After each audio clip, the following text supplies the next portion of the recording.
Ang inyong patrol ng Pilipino nakatutok sa kabi-kabilang traffic at siksikan sa Kamaynilaan. Biyernes po, araw din ng sweldo at ngayon pa lang, marami ng busy sa pamimili para sa pasukan sa Hunyo.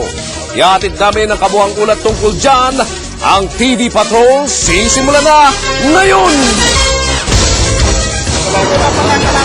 Sa ulo ng mga nagbabagang balita, pasukan sa Hunyo, ikinakasa na mga magulang, doble kayod para sa matrikula at gastos sa eskwela. Mga namimili sa Divisoria, dumoble pa. Murang school supplies, pinagkakaguluhan.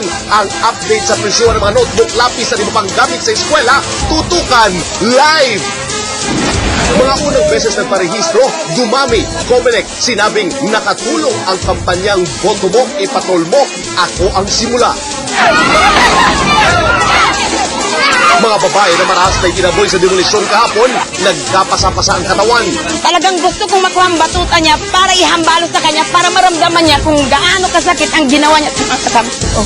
Kampo ng demolition team, ibinagtanggol ang ginawang pagtataboy. Instead na mangyari pa uli yung may magpaputok o kaya mag-a-attempt na pumatay, sila kailangan na namin i-show. Driver, naipit nang sumalpok kami naman ng kotse sa isang truck. Spot. Ang aktual na rescue, abangan. Boxing promoter na si Bob Arum, nagpabala kay Manny Pacquiao, gustong pabantayan ang paggastos ni Pacman. Pagpasok ni Nanay Dionisia sa showbiz, suportado ni Manny. Alam mo kung saan siya masaya, susuportahan ko, magulang ko yan. Ang engranding selebrasyon ng birthday ni Nanay Dionisia, kakamustahin natin. I'm really sorry.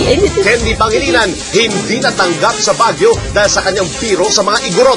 She will be unwanted here in the city of Baguio. Mga pelikula niya, hindi rin pwedeng ipalabas sa mga sinihan doon. At Chris Aquino, sinagot si Willie Revillame, isyu ng pagtatampo ng Queen of Talk. Natuldukan na nga ba?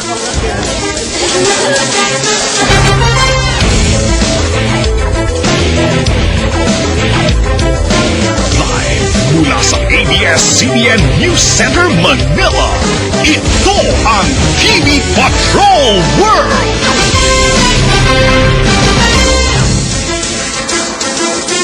Magandang gabi, Pilipinas! Kami ang mga patrol ng Pilipino. Nagbabalita at naglilingkod sa inyo saan man sa mundo.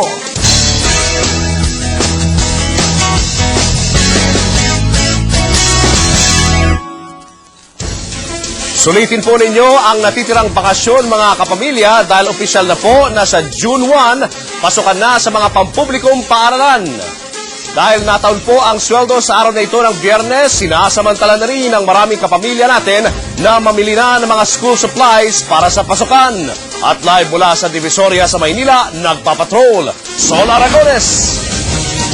Alam mo, Julius, 2 linggo bago magpasukan, abay talaga namang nagkukumahog na ang marami sa pamimili ng school supplies dito mismo sa Divisoria at maging sa mga bookstore. Ito'y kahit nga ikinagulat nila ang maagang pasukan ngayong taon. Buhos na ang mga namimili ngayon dito sa Divisoria. Karamihan sa kanila school supplies ang hanap. Nagkukumahog sila sa pamimili nang malamang sa June 1 ang pasukan sa mga pampublikong paaralan. Si Esther napasugod sa Divisoria matapos sumweldo kaninang umaga para makabili na ng school supplies ng 2 anak. Nasira daw ang kanyang budget dahil sa maagang pasukan. Medyo dismaya kasi dapat mababudget pa namin para sa pagkain, sa kasi ibang gastusin sa bahay, yung pambibili sana. Dapat mamimili kami, June pa, kasi dati second week yung umpisa ng ngayon medyo naaga.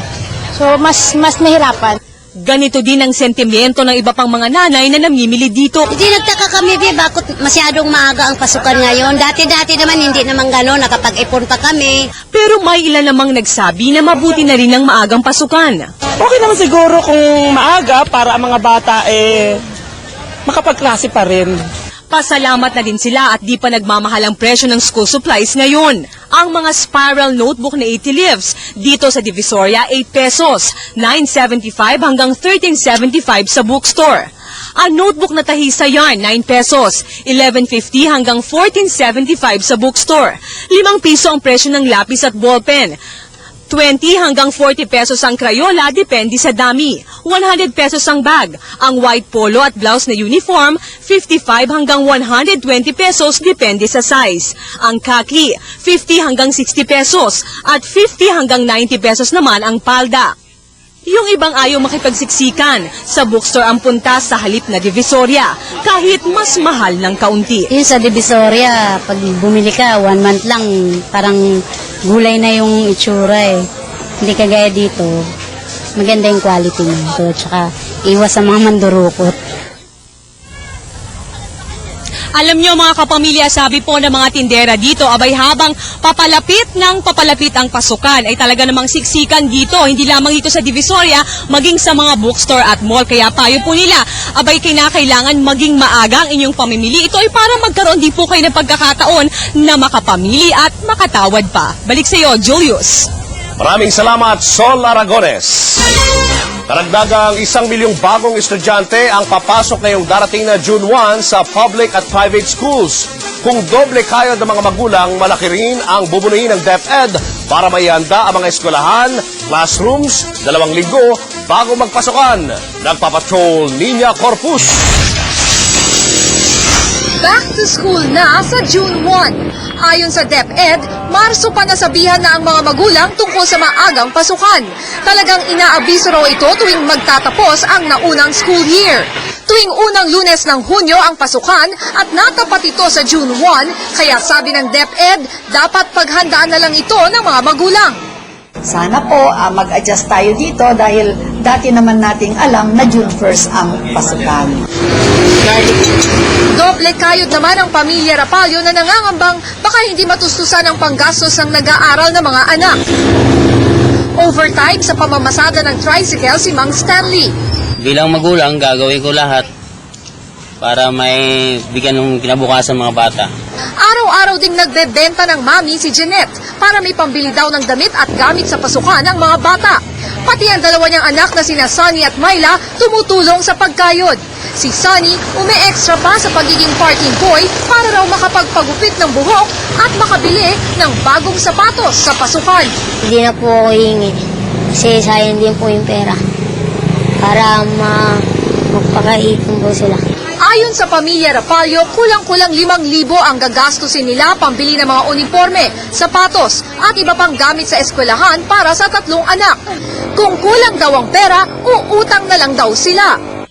Mahirap talaga ang buhay ngayon. Mataas ang presyo ng mga bilihin. Pero ang isang magulang, gagawin ang lahat para mapag-aral ang kanilang mga anak. Malaking hamon para sa DepEd ang darating na pasukan dahil inaasahang may 1 milyong bagong estudyante na mag-e-enroll gayong siksikan na nga ngayon. 18 million sa mga public school at 3 million sa mga private school o kabuuang 21 million ang inaasahang bilang ng estudyante sa elementary at high school sa bansa. Kaya naman naghahanda na ang mga eskwelahan sa Brigada Eskwela sa Lunes kung kailan 1 linggong aayusin at lilinisin ang mga ito. Pag-uusapan din ang paghahanda laban sa usong sakit ngayong tag-ulan tulad ng dengue at ang kinatatakutang AH1N1 virus. Umaasa ang lahat na sana matapos ang paghahanda sa mga eskwelahan pagdating ng June 1. Niña Corpus, Patrol ng Pilipino. Naipit ang binti ng driver ng isang kotse habang sugatan naman ang kanyang kasama nang bumangga sa truck ang kanilang sasakyan sa Parañaque City kanina.